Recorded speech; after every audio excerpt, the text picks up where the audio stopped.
Hello, Kevin T. Rodriguez here, and welcome to an episode of Breaking Amazon. I was reading something on e-commerce bytes recently, which, in case you don't know, that's kind of the site that people who sell a lot of stuff online go to. It has news and editorials and stuff. For the most part, it's a pretty good site, but there are flaws to it. There are flaws to reporting, and this is one of those flaws. In an article that was posted several days ago titled "Some Sellers Frustrated by Amazon's A to Z Guarantee Practices," the site expresses problems sellers are having in an uprise of A to Z claims that they are getting from their buyers. In a sense, they are getting more than what they usually would get because when buyers contact Amazon, the customer service reps are pushing for them to file the A to Z claim before finding anything else about the process. Here's where the article is increasingly ignorant. This is not the problem with the A to Z claim. Oh, no. Truthfully, the fact that the Amazon reps are pushing people to file A to Z claims actually should be a non-issue. It shouldn't matter. So why does it matter? Well, let's take a hypothetical situation, let's say almost at random. Court. Now imagine Amazon's A to Z claim policy is like a court. A really bad court. For those who don't know, the A to Z claim is basically what is supposed to be a last resort measure for people who buy products from Amazon from third-party sellers who sell on Amazon anyway, and they either don't get the item or it's not as described or it comes damaged. Whatever the reason, there's usually a process where Amazon recommends in their FAQ and in their instructions page that you might want to contact the seller first, let them know the problem, see what the seller says, see if the seller will handle it. Most of the time the sellers will deal with the problem because they don't want an A to Z claim. And the reason they don't want an A to Z claim is because they lose every single time it's filed. Let's say in some crazy alternate universe when you were found innocent of all wrongdoing, the judge still sentenced you to jail and to pay the fine on the pure fact that since someone bothered to sue you, you must have done something wrong on some level. Now, a lot of you would say that would be a pretty stinking stupid scenario, but the problem is with the Amazon A to Z claim guarantee process, that's exactly how it is. If someone files a claim and you are found guilty of wrongdoing, you have to refund the buyer their money and you get a strike on the ODR and metrics system. And I don't have time to explain what those are, but just Google or Bing the terms and you'll figure out what they are and what they mean pretty quickly. Let's just say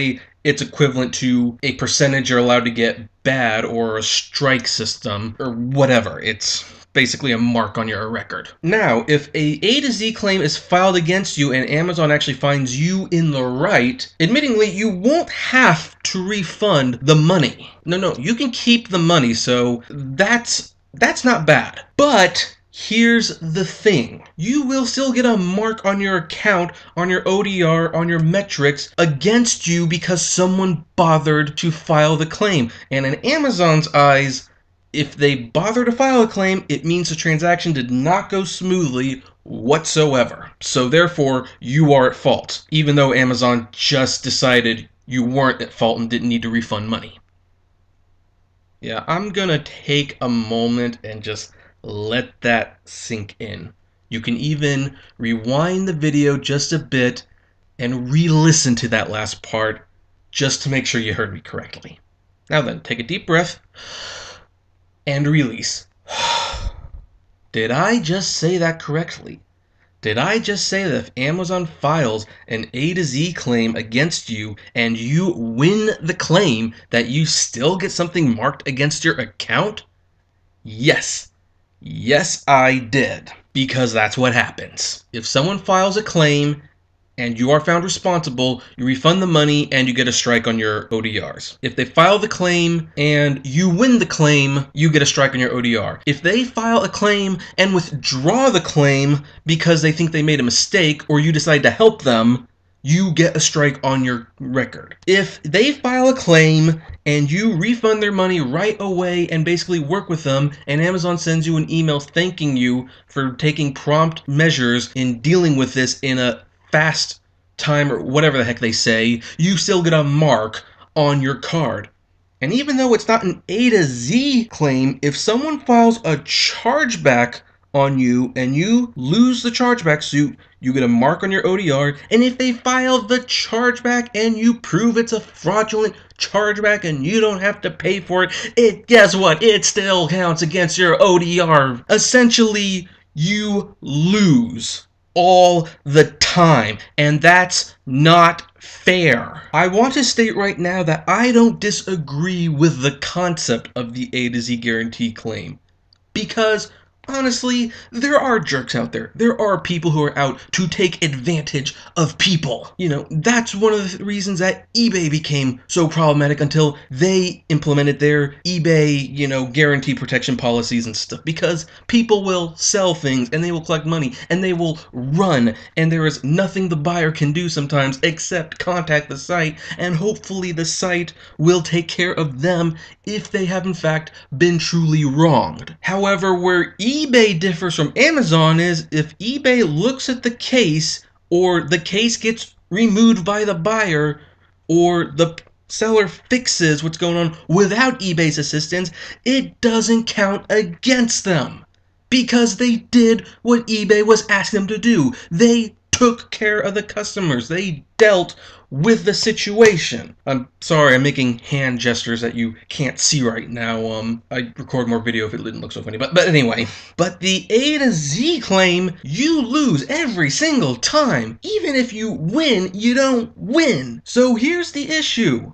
The issue is not that the Amazon reps are telling people to file the A to Z claims. I mean, that's a problem now, but the only reason it's a problem is because the A to Z claims hurt regardless of the outcome of the claim. If that didn't happen, if you won and it meant that nothing happened to your account and you didn't get a mark, guess what? No one would care if the Amazon reps were telling people to do this, because there would be a due process. The fact that there really isn't a due process is the problem. And the e-commerce bites, the guy who wrote this article, David A. Utter, he should have known that was the real problem. And he should know that Amazon refuses to do anything about this. In fact, in the discussion thread that he linked to, it has something that you will see reoccurring on the Amazon Seller Central discussion forums all the time. And let me say, as a side note, especially to Jeff Bezos out there, that the third-party sellers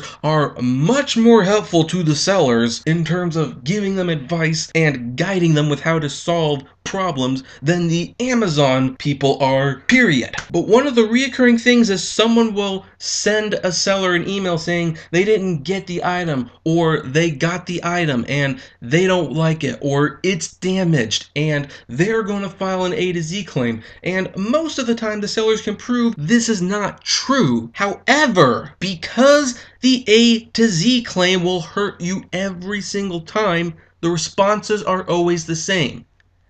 Can you take the hit? Can your metrics take the hit if they file the A to Z claim? Because if they can, you can try to fight it. If not, just refund the money. Don't worry about it, because, you don't want them to file it because you're gonna stinking lose every single time. That shouldn't be the case. You should only be worried about the A to Z claim if you truly did something wrong, and most of the time, people didn't do anything wrong, and when they get the claim, they are hurt for it nonetheless, and it's more frustrating because Amazon agrees that they didn't do anything wrong. And this is a problem that has been brought up over and over and over again. And to Jeff, you stupid, bald moron who claims to take care of customers, but you will not take care of your own... sorry. I really should work on my insults right now, but truthfully I'm getting pretty pissed. Why has this not been dealt with? When people go to Amazon these days, a lot of the time they're going more for the third-party sellers. Why? Because they can get stuff a lot cheaper from them than it can from you. And you collect outrageous fees for all the things. And you pay once a week, 2 weeks if you're a professional, which is another problem that deserves its own video. And you know this is an issue and you won't fix it. But here's the thing. These sellers account for 25% of Amazon's profits. And these are the easiest profits to make because you're not actually doing anything. Everyone else is doing the work for you. And you won't fix this problem. Like, what the heck? How does that make business sense? How does that make good, honest business sense? And to all you people who may have stumbled upon this video because you got an A to Z claim and you're wondering what to do, here's the thing. I've got bad news. You're not going to like it. You lost. Truthfully, you might as well fight it just to see if you can avoid refunding money on top of getting the claim. But the fact that you got the claim, you've lost. It's on your ODR card. If you get 4 of these within a week and you win all of them, you could still lose your selling privileges even if Amazon agrees you didn't do anything wrong in these 4 cases. That's the problem with the A to Z claim, or the biggest problem. And there's so many fraudulent A to Z claims all the time. Now, what would the incentive be to file a fraudulent A to Z claim? Well, there is a reason people do that. And it's a big one, but that deserves its own video. So this is Kevin T. Rodriguez, and I will see you later on our next episode of Breaking Amazon.